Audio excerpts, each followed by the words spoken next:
Hello, everyone, and welcome to Full Time, where we take you around the world of soccer locally, regionally, nationally, and internationally. Full Time is presented by the Game Sports Show and powered by the Game Entertainment and Media. You are listening to Season 3, Episode 10 of Full Time. I am your host, Daniel Scarpino, and with me is our co host, Gitano Gallo. Before we begin today's show, Full Time is sponsored by Little Caesars Pizza.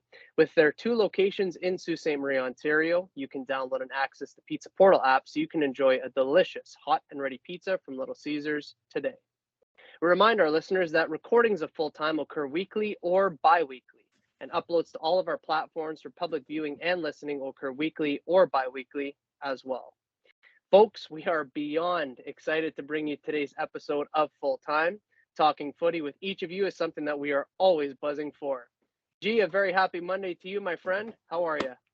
I am doing phenomenal, Scarps, and a little bit at the expense of you, so I do apologize for that. But how are you doing? It can all be forgiven, G. I totally understand that. And even in spite of that, I am doing well. So thank you for that. We have ourselves a fantastic lineup of things to talk about today, and I'm really looking forward to it.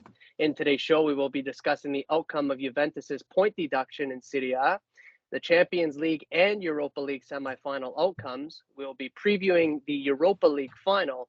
We will discuss Europe's Big Five and how those leagues will finish up this upcoming weekend, and we will give you all a local soccer update. As always, if anyone would like to listen to our previous content, please check us out at Full Time on the Game Sports Show. And without further ado, Gaetano, and to everyone who has taken the time to tune in here today, let's kick off. We begin today's show by discussing the most recent news in the world of football, and that is that Juventus have been handed, at this point in time, a 10-point deduction in the Serie A standings, which was once 15 points, then reduced to 0 points, and now it has been handed down officially as 10 points. Gaetano, Juve's mess of a season continues practically until the very end. Just what is going on here, and what are your thoughts on this? I mean, like the way they've been the last couple seasons, this is really not surprising at all. They've been a bit of a mess on and off the field. And like we mentioned when they originally got the points deduction, I was shocked that they got it in the middle of the season, and I was shocked again when it was appealed successfully in the middle of the season. And so at this point, I'm like not shocked that they have had it unappealed, I guess would be the correct term, maybe. Yeah, I suppose so, and I'm also not so shocked by it, but it is, in my opinion, a little bit messy because they've flip-flop so often. I just find it to be a case of, do they even know what's going on? Do they even have all their ducks in a row? And who knows if there's going to be another twist in this one? And I anticipate at some point in time, because Juventus will launch another appeal, I'd imagine there will be another twist to it. So again, are all the ducks in a row? It seems really unorganized, and I don't really know what to make of it at this point in time. But what we're going to do here is I'm going to read an excerpt regarding Juventus's 10-point deduction in Serie A, and I'm reading it from ESPN. And the article starts with, quote, Juventus were hit with a fresh 10-point penalty on Monday, May 22nd, which was today as we're recording, by an Italian court, hampering their chances of qualifying for next year's Champions League, Italy's Football Association said. The latest punishment for false accounting in the club's transfer dealings dropped Juventus from second spot in Serie A to seventh. It left the Bianconeri 5 points behind AC Milan, fourth place in Serie A, and the final qualifying spot for the Champions League. On Twitter, Juventus said that they take note of the decision by the court and reserve the right to file a new appeal against it at Italy's top sports body, which is what we anticipated that they would do.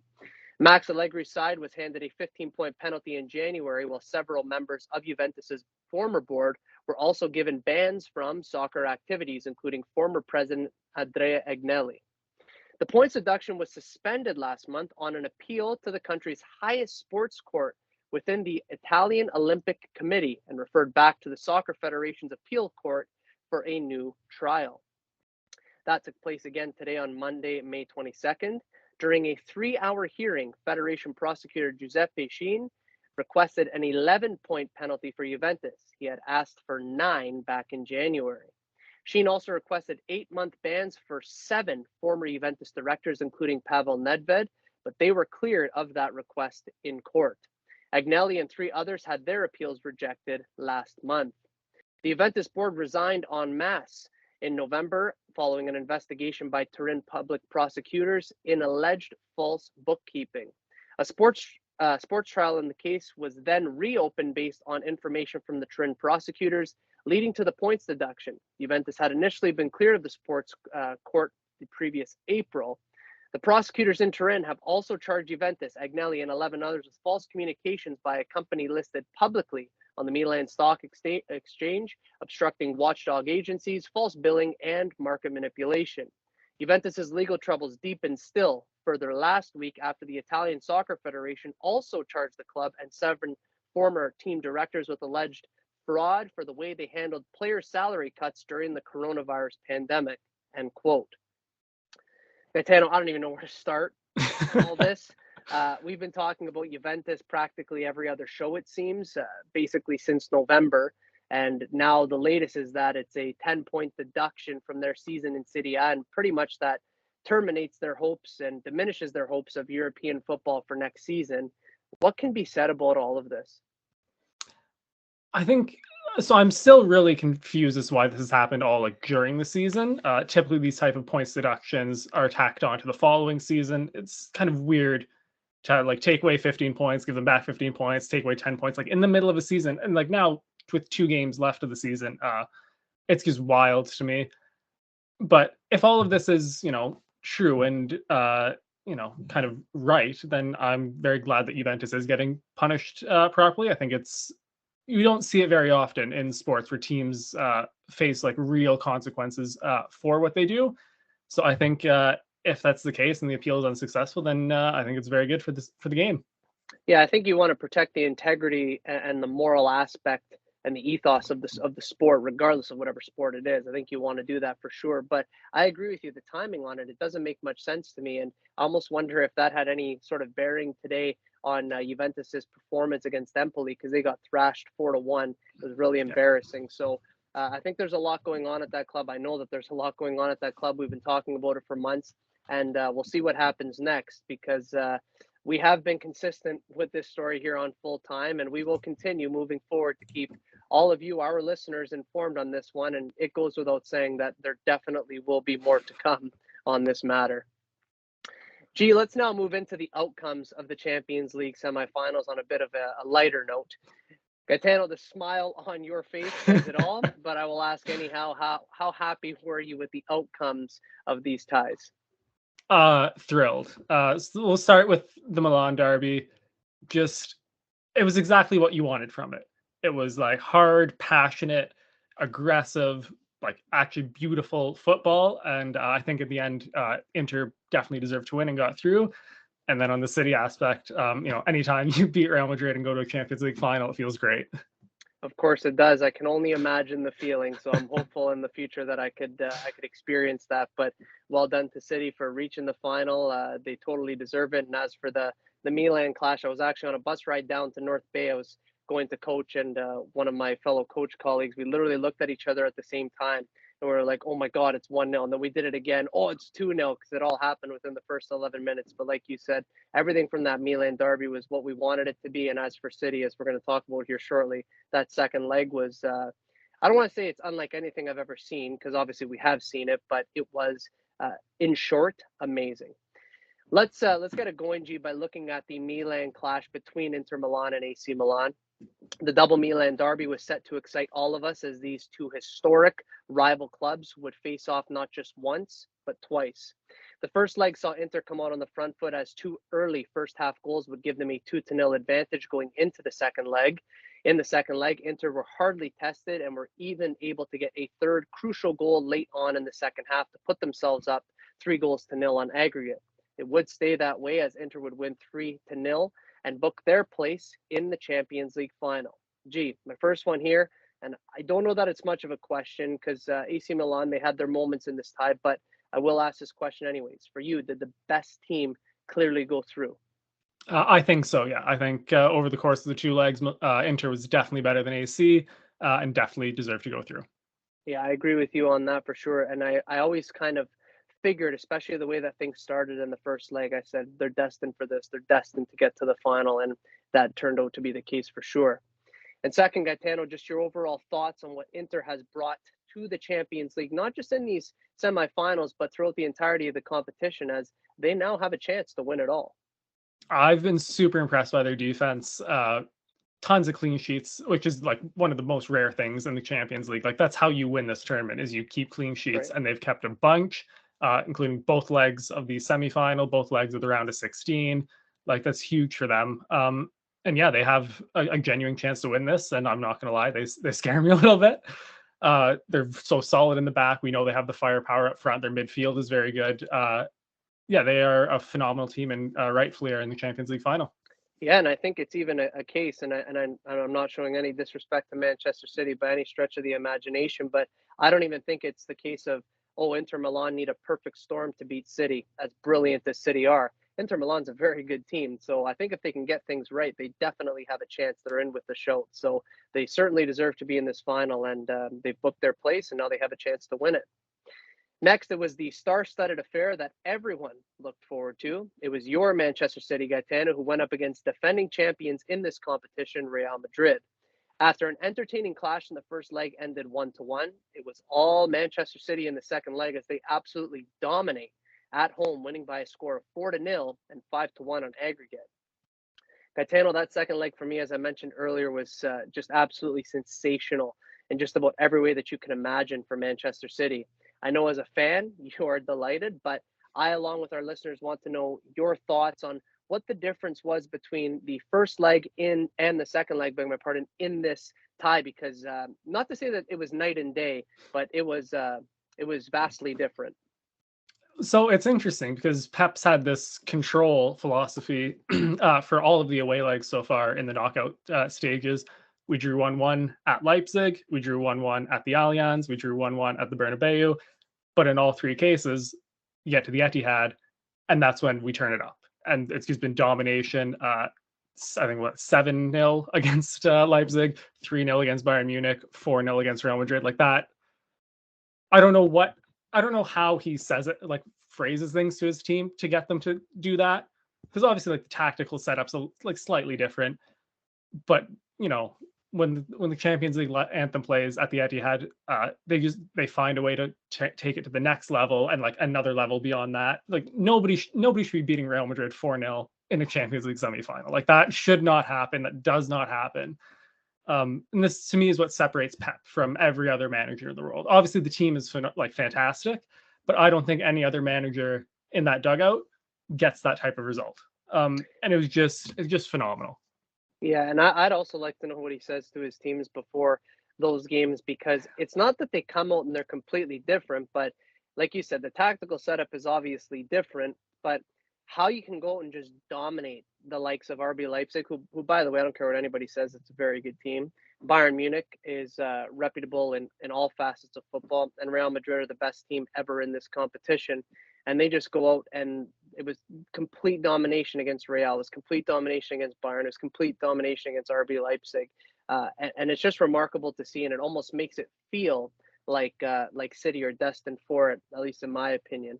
And Gaetano, Real Madrid, they've been the major team in this competition year in, year out. People have called them the giants in this competition.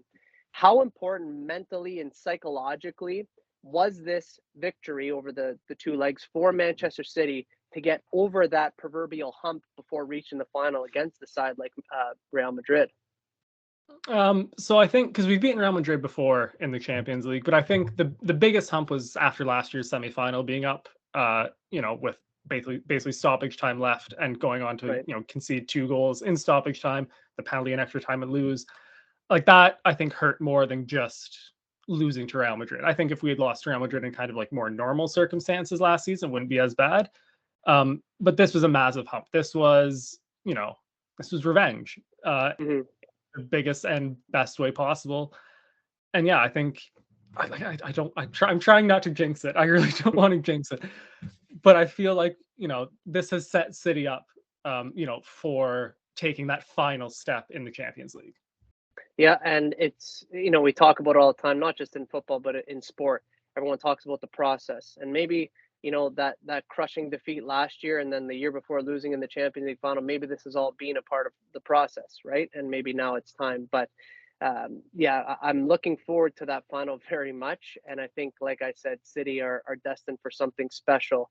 And we're going to talk about how it could be even more special, not just this show, but in next week's show as well. To review our picks, G, you picked the two finalists spot on. I did think that AC Milan would get through, so I'm only half right because I did pick Manchester City as well. In the end, regardless, Gaetano, it is an amazing final that we have upcoming in the month of June. And we aren't previewing it here today on our show. We'll be doing that next week. But I just want your thoughts on just the feeling of what it's going to be. Manchester City, Inter Milan, come the Champions League final. What do you feel? It's so hard to describe.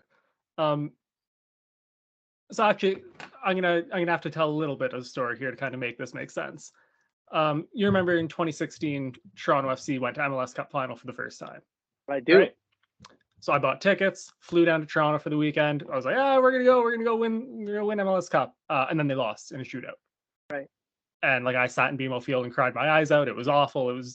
And that whole next season, like the overarching story that was redemption. And TFC obliged with a record-setting season.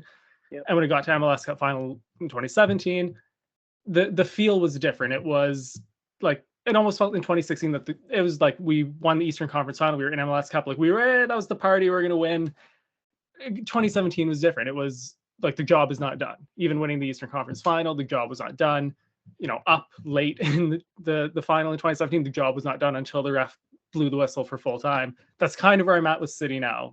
2 years ago when they beat PSG in the semifinals, I've never been that more excited in my life. That was the best, going to our first final. And yeah, I kind of probably, took it for granted a little bit and looked beyond Chelsea at that point. I was excited to celebrate it. So now, having lost that one, being back in this position, I'm super excited to be here, but I also know how awful it could feel.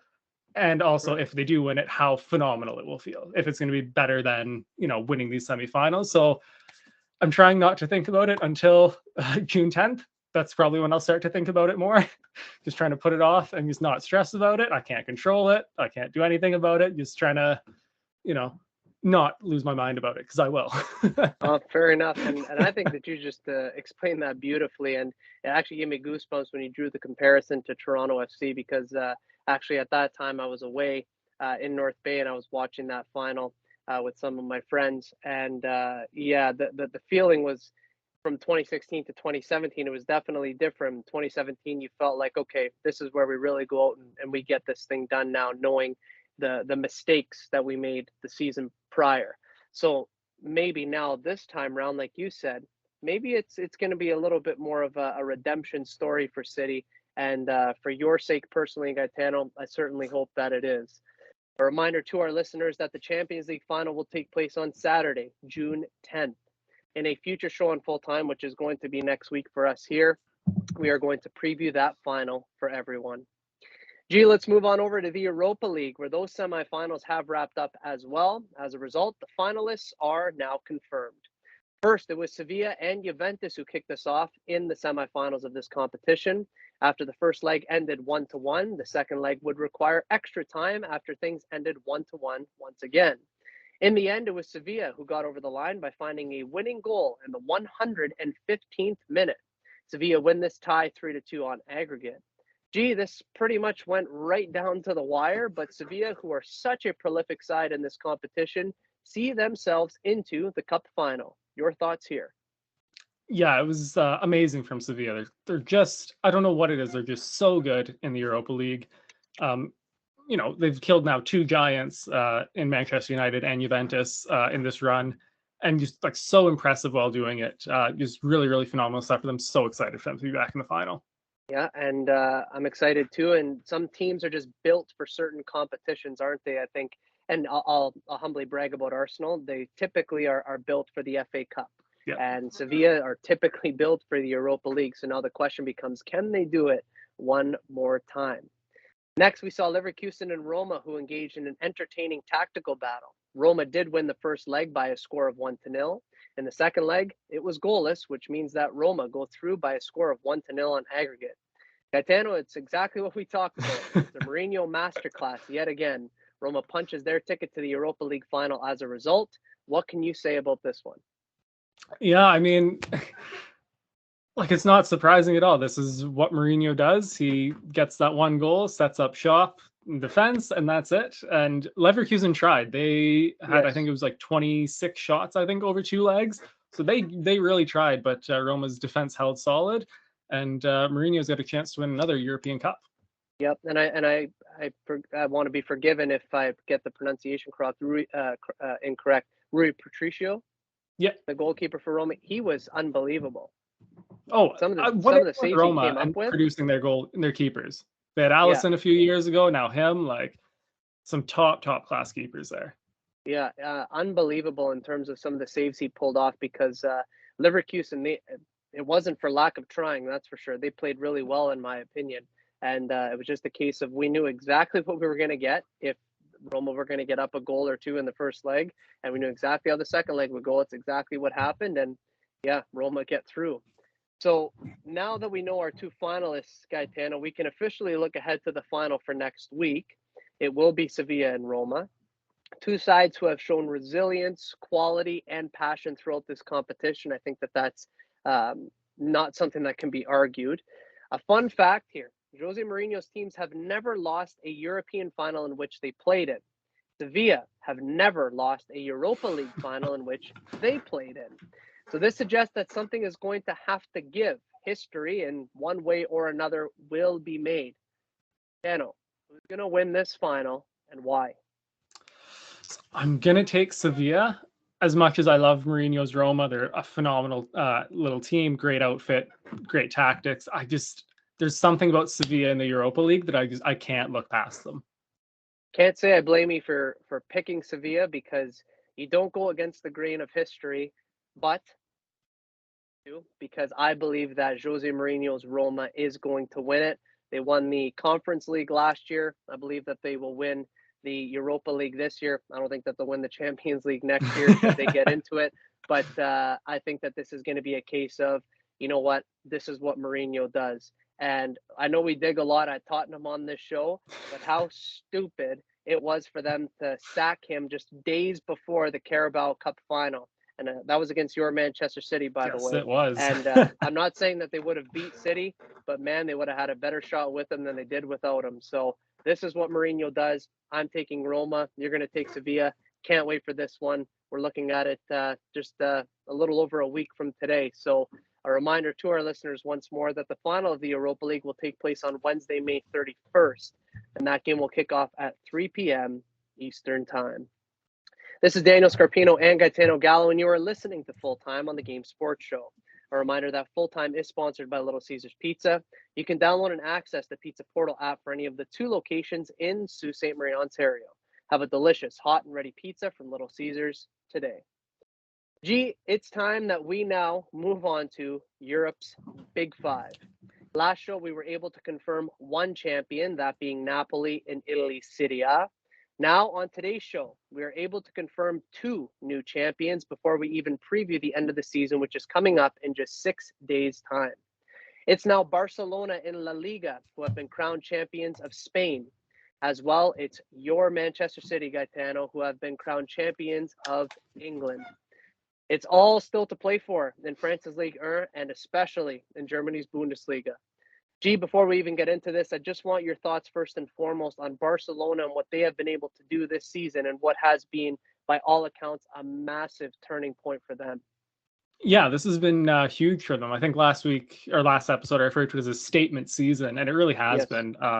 To win the league by, at this point, it's going to be well over 10 points. And their first title under Xavi, the first title without Lionel Messi. This is a huge statement of intent from them, and I expect them to build on this over the next couple of years. Yeah, this is not going to be a one-off, at least in my opinion. I don't think in the wider footballing public's opinion will this be a one-off.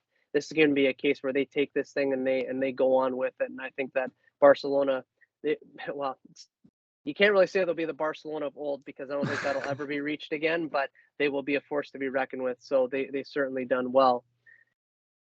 And Gitano, the moment that you have been waiting for has now come round. Manchester City, who have been crowned champions of England for a third straight season.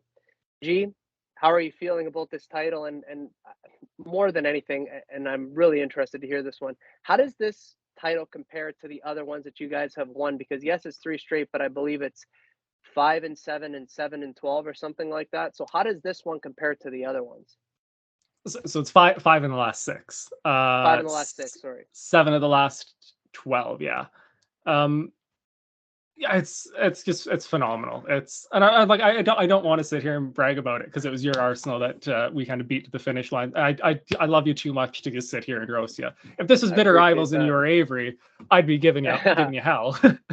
But yeah, no, it's funny because every title kind of has a different like story to it. So last year was the Gundogan last minute comeback. The season before that, it was the COVID season. The inevitables. They won 21, I think, straight Premier League games to win that title. Yeah. And this season now, like the three-peat. So everything, they don't feel all the same, but they all have their very like different special feel. Like a three-peat is something I never dreamed of. It feels like when I would do that on like Football Manager or FIFA Career Mode, it felt like, oh, like the game's like getting too easy now. Right. Because you never think it would happen. So to see it for myself it's pretty incredible. And also just like on the kind of the wider Man City spectrum, like there's people in those stadiums that watch City get relegated to the 3rd division, in the 90s, and are now watching them win three-peat, something United has bragged about forever since they did it. They were the only team in England, not anymore, which is always great. So yeah, it's massively special, and just a relief that the season, like that this trophy's wrapped up now. That's a great feeling. This is a long season. They started early August they start playing. Yeah. So like almost 10-11 months of this, up at 7:30 on my weekends, finding doggy streams to watch the game at work. Like it's nice that it's finally paid off with a Premier League title. And I do again apologize that it came at the expense of your Arsenal. Yeah, I do appreciate that a lot. And you definitely deserve the bragging rights. City have been brilliant all season. There were a couple of sticky moments, I guess, towards the beginning, but we always said, City are going to be there. They're going to work through those things. They're going to make sure at the training ground, they're going to get everything, in Pep's words, perfect. And they're basically on course doing that now. And, Arsenal, and I took a look at this in one of our previous shows. I mentioned that Arsenal were the 2nd youngest team in the Premier League. After the January transfer window, Arsenal, the youngest team in the Premier League. So what Arsenal have done this season, people continue to say they've bottled it. I don't think, in my opinion anyways, against a team like Manchester City, do you bottle it? I think we let ourselves down in certain moments, but what Manchester City have done this season, amazing. I think that they can end up with 94 points, assuming they win their last 2 games. So the days of probably winning a trophy, the Premier League title on 82 points, 83 points, those are done and dusted. When you got a beast like Manchester City there, you know what you have to do, and that is win. And that is what Manchester City does. They win. So it's definitely well deserved. So, Gitano, what we're going to do here, we'll talk a little bit about Italy's Serie A. And although we've known our champion for the last little while, which is Napoli, of course, it's all about the remaining places in the top 4. Obviously, with that shakeup today regarding Juventus, the top 4 has now shifted. It's Lazio in 2nd at this moment in time with 68 points. Inter have moved into 3rd with 66 points. Milan are in 4th with 64 points. Atalanta are in 5th with 61 points. And Roma sit in 6th with 60 points. And finally, it is Juventus in 7th with 59 points after their 10-point deduction. So, just 2 games remaining in Serie A for each of the teams in the league. Who's going to get the remaining top 4 spots? It's pretty wild because actually Juve and Inter have to play each other, yes, which is massive.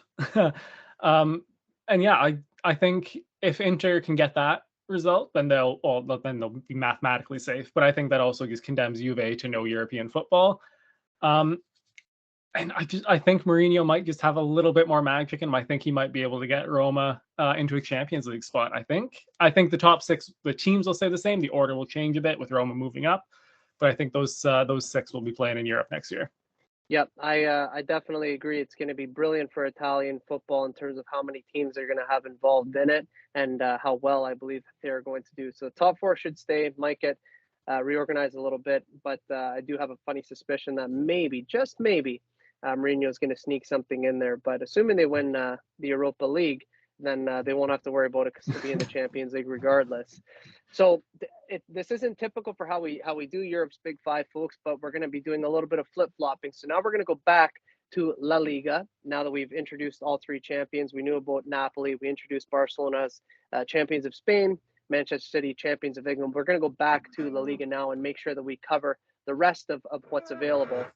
So we know, again, Barcelona champions of Spain, and they're, of course, first place. The remaining top four places hang in the balance is Atletico Madrid in second with 72 points. Real Madrid are in third with 71 points. Real Sociedad are in fourth. I'll ask you this, and I think it's a legitimate question. Has this been a failure of a season for Real Madrid? Because a lot of the rhetoric online is that it has been just that. Your thoughts?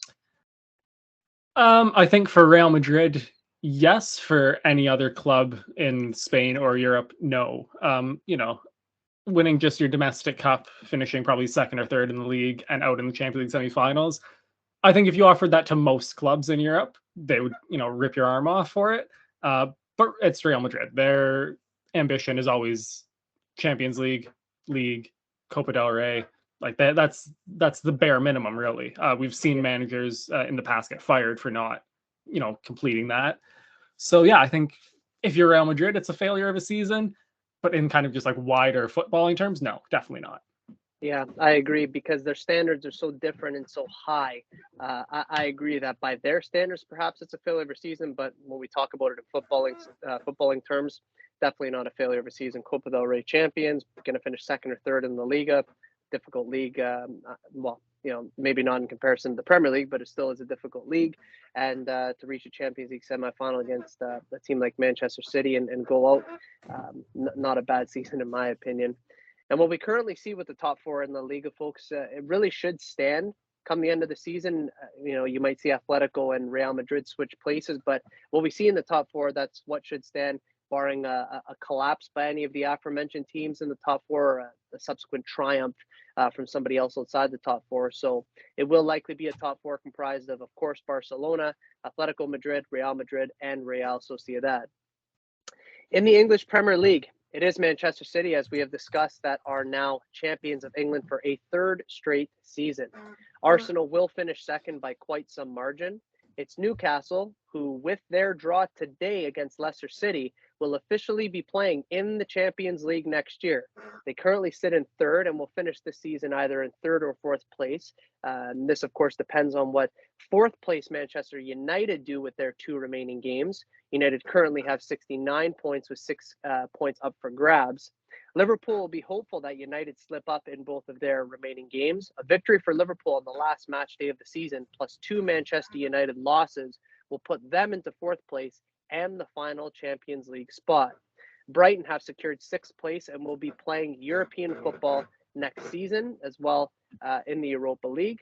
The UEFA Conference League spot goes to the team who finishes 7th in the Premier League. It's Aston Villa, Tottenham, and Brentford all vying for that. Gitano, just one final place in the Champions League is to play for. This Premier League season has been just amazing. Give us your thoughts.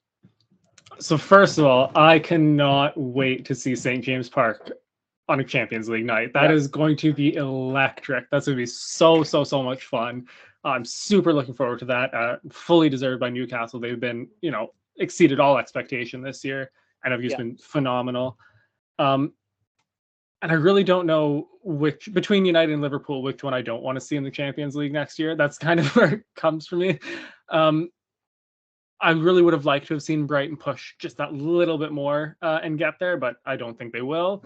But I got to say, though, I am impressed by Liverpool, considering they were in, 10th, 11th a few weeks back, being able to push themselves into the top 5. Pretty impressive, considering how poor their season was. And I'm also really hoping that Villa are able to hold on to their European spot because that would be great for them. And also it would mean Tottenham wouldn't get in. Very true. Or if Brentford can manage to, I'd take Villa or Brentford any day as long as Tottenham doesn't get in. I guess we're all happy. But yeah, no, it's definitely been really really good. I think Liverpool maybe got 7 or 8 wins in a row, something like that. I know they drew this past weekend, but they've been amazing. So they'll be hoping to win.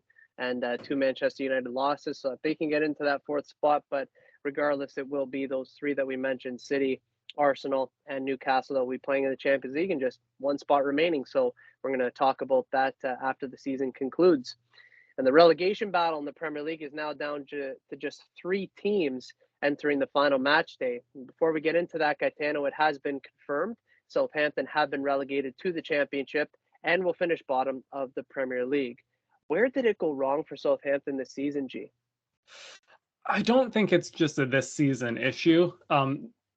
It sucks because they're in that awkward spot of not being good enough to hold on to star players. They have to be a seller team, Yeah. but also trying to bring in younger players to kind of refill their roster. And I think just they've been doing this for a long, long time. Like you got to think back to like Gareth Bale being in their academy, Yeah. Adam Lallana, like all these guys that have come through. Sadio Mane was there for a few years. Like I think it's just you can only do that for so long, and they've done it for almost like 15 years now. And there just comes a point where it's just kind of too much, and unfortunately, they do have to go back to the championship. I do think they'll be back in the next couple of years. I don't think they'll be there for long. But yeah, I think this wasn't just a this season issue. I think this has been coming for a while for them, and it's kind of unfortunate for them. Yeah, I think it's a really good point that you make there about Southampton, how it's been kind of down the years that this has happened, and they've been described in the media, anyways, in footballing terms, as a factory, where Yeah, they pump out all these amazing young players. And I actually know somebody personally, uh, met him. Well, he came up to the Sioux and met him and hung out with him and these sorts of things. He's a coach. He coaches for Southampton's youth academy.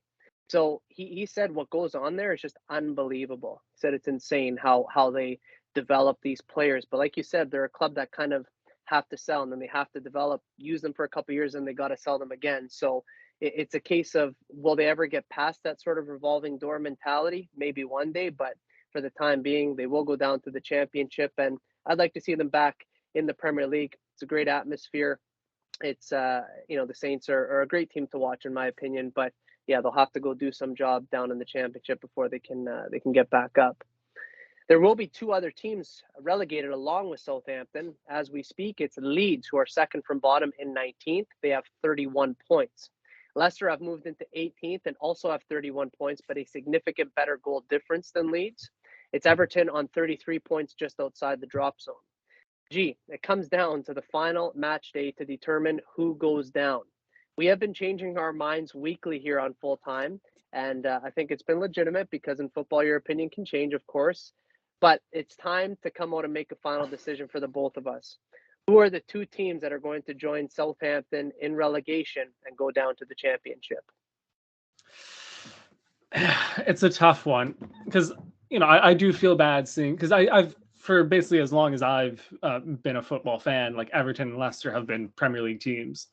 So it's really weird to like see one of them going down. Leeds, on the other hand, have come up in the last couple of years and haven't been, overly impressive either way, good or bad. Yep. So like I don't, as a fan of the Premier League, like, I don't want to see Everton go down. I think they're just far too big of a club to be going down. Obviously, they have their issues off the field and with ownership and management, but it would feel so wrong seeing them, in the championship. But I'm looking, so Everton play Bournemouth, Leicester have West Ham, and Leeds have Tottenham. Yep. I think they're gonna blow it and they're gonna lose to Leeds. So I think Leeds will be safe. And I'm gonna go with Leicester and Everton going down. Wow, that's a big shout. I could be wrong on this, so I don't want to be quoted as such, but if I am incorrect, it will definitely come out to pass. I don't know if Everton's ever been relegated from the top flight in English football. Not as far as I can remember. Like I'm I pretty think they were, they've been top flight for like ever basically. yeah, because I think it's like them, Arsenal. I don't know who else. There's only a handful of teams that have never been relegated from the top flight. So I know United's been relegated. They have done, yeah. So it's a Um, case of this now goes down to the last match day. It's a tough one to pick, but at the beginning of the season, I did say that Leeds would go down. I don't know why I said that. I had a feeling that they would do. I also thought that Forest and Bournemouth are going down. They're both safe, so I'm gonna stick with Leeds going down. I think that they will join Southampton in that, and I'm also going to say that Leicester City are going to go down. I feel like Everton just might survive, might get a draw at Bournemouth, get to 34 points, might be safe. You know, it's so tough to say. I'm going to go with Leeds and Leicester to go down. Hate to say it, but it's what I'm going to have to pick, and that's what I'm going to have to stick with. I'll probably change my mind after we're done recording. But yeah, it'll be interesting to see last match day. It's really what we're looking to now because there's really not much else to look to apart from a couple of things at the top, but they're minor in comparison to this relegation battle. So we'll definitely keep all eyes on that come the final match day. In France's Ligue 1, a champion has not yet been crowned, although PSG are just one game away from being called champions of France yet again. Having a 6-point gap at the top with 2 games remaining, they are within inches of reaching their destiny. Lens is in second, Marseille is in third, and Monaco is in fourth. Gitano, PSG have had a topsy-turvy season, I suppose. Bit of a two-part question here, G. Are we here to agree that PSG will in fact win the title in Ligue 1? And the second question is, assuming they do it, how will this season be remembered for them? One of success or one where maybe they felt that they left something on the table? so I do think they'll do it. Just kind of mathematically, they need a point in one of their next 2 games. I think they can manage that. I hope they can manage that. So yeah, I do think they will take it. And if they do end up winning the league, it's hard to say that a title winning season's bad. Like it really is. Even if it's Liga and it's France, and PSG typically run away with it. It's really hard to look at that in any other light. But the way they went out, just almost cowardly to Bayern Munich in the Champions League, out in their domestic cup as well. Not a great season for them. Obviously, like I said, you can't argue with winning a league. But when you're PSG with Messi, Mbappe, Neymar, you should be doing more than just winning the league. That should be, and it really has been at PSG, kind of the bare minimum, like kind of almost the way the Carabao Cup was for City the last couple of years, where it's like you're not expected to win it. It's just you win it, and that's how it right. should be here. So yeah, I think it's again tough to say it's a bad season, but also really tough to say it's a good season. Yeah, and I'm with you. I do believe that they will win it. I picked that at the beginning of the season. I'm sticking with that, of course. They're inches away. The only thing I would say is that the drama that's been surrounding the team throughout the season, I think that that's plagued them in some ways. Not to say that they wouldn't have lost to Bayern anyways, but like you said, they went out cowardly, and I'm sure some of the drama surrounding the team had something to do with it. So next season they'll have to shape up. They're a team that obviously they're missing a Champions League trophy. They'll have to certainly be more competitive moving forward in that regard. I wouldn't call it a failure of a season, but maybe something was left on the table. And finally, it's on to the hottest and best title race in Europe's Big Five. That title race is in Germany's Bundesliga. With just one match remaining for all teams, it's Dortmund on top with 70 points. Bayern Munich is in second with 68 points. The final match day takes place this Sunday, Saturday, May 27th. All 9 games take place at 9:30 a.m. Eastern Time. Gitano, this quite literally goes down to the last match day of the season. We have been treated this season to something that we haven't been treated to for years in the Bundesliga, and that is a proper title race. Gee, what do you expect to happen? Who's going to win it? I expect nothing but chaos. I think that's fair to say. And in terms of who wins it, it's so tough to say. So basically Bayern Munich need to win. They need their 3 points, absolutely. A point could do it for Dortmund, depending on the Bayern Munich result. So I don't know. It's so tough. I'm gonna go with Dortmund just for the story. The big one being Seb Haller. They sign him as the Holland replacement. He misses most of the season with, I believe, it's testicular cancer. It was definitely a cancer. Comes back, scores a brace last week to get them basically within a point of the Bundesliga title. I think that'd be a phenomenal story and a phenomenal way to wrap it up. And I also would like to see Bayern Munich not win it, as not as punishment, I guess, but for firing Nagelsmann. I think their season's kind of collapsed since then, and I think that might be a wake-up call for their board that was, an awful, awful decision. Yep, and what a panic move I think that they'll look back on, and how they hit the panic button when they really didn't have to.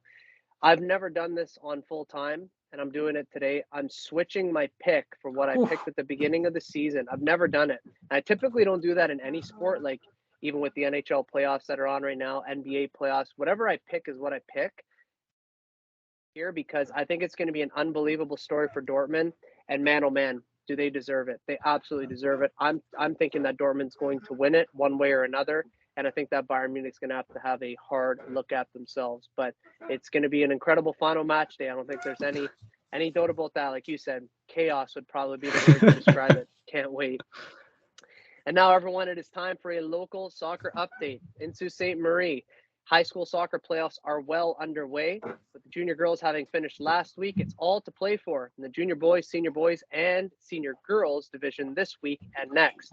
Semifinals take place this week at Superior Heights Soccer Field on Thursday and Friday evening. Those games will take place at 5:30, 7, and 8:30 p.m. And then the finals are going to be taking place next week on Monday and Tuesday, or beg my pardon, just on the Monday. Scratch what I said, just on the Monday, May 29th. And those games, again, will be played at 5:30, 7, and 8:30 p.m. at Superior Heights Soccer Field. And it's outdoor soccer here in Sault Ste. Marie that is about to get started in less than a week's time. That's right. It all kicks off on Sunday, May 28th for men's soccer action. Women's soccer and youth soccer will commence in June outdoors. Gitano, we've now been able to properly recover from a long, long indoor season that was, and my goodness, did we need it? How excited are you for this upcoming outdoor season, sir? See, I love indoor soccer, but outdoor soccer, that's my jam. Get me on the flanks, I full back, and let me run up and down the field. That's my cardio for the summer. Get me out there. I'm ready to go. I'm super excited coming off a title to kind of be going after an outdoor title. I haven't won one of those yet, so I am super excited for it.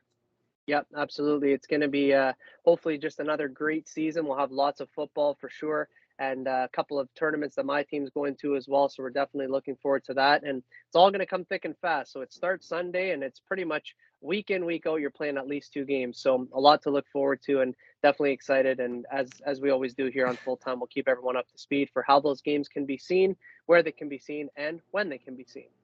This is Daniel Scarpino and Gitano Gallo, and you are listening to Full Time on the Game Sports Show. A reminder that Full Time is sponsored by Little Caesars Pizza. You can download and access the Pizza Portal app for any of the 2 locations in Sault Ste. Marie, Ontario. Have a delicious hot and ready pizza from Little Caesars today. Ladies and gentlemen, that is Full Time. As we wrap up today's show, we want to thank you from the bottom of our hearts for being here with us to talk about all things regarding the beautiful game. G, as always, my good friend, this has been a pleasure.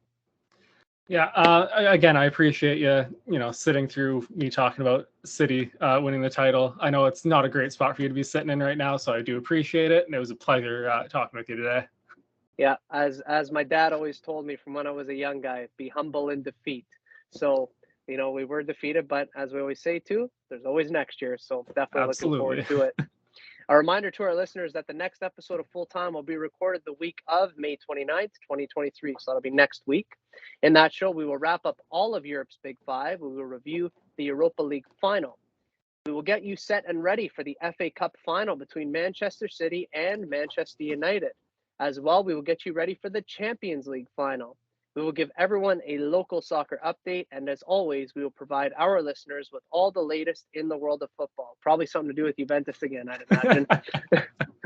For weekly content, make sure to hit like, follow, and subscribe to all platforms of both the Game Sports Show and the Game Entertainment and Media on YouTube, Spotify, Apple Music, Facebook, Instagram, Twitter, TikTok, and Podbean. Be sure to check us out at our website at www.thegamesportshow.com. That's www.thegamesportshow.com. For Gitano Gallo, my name is Daniel Scarpino, and Thank you for tuning in to Full Time. We look forward to seeing you at kickoff next time back here on the Game Sports Show and the Game Entertainment and Media.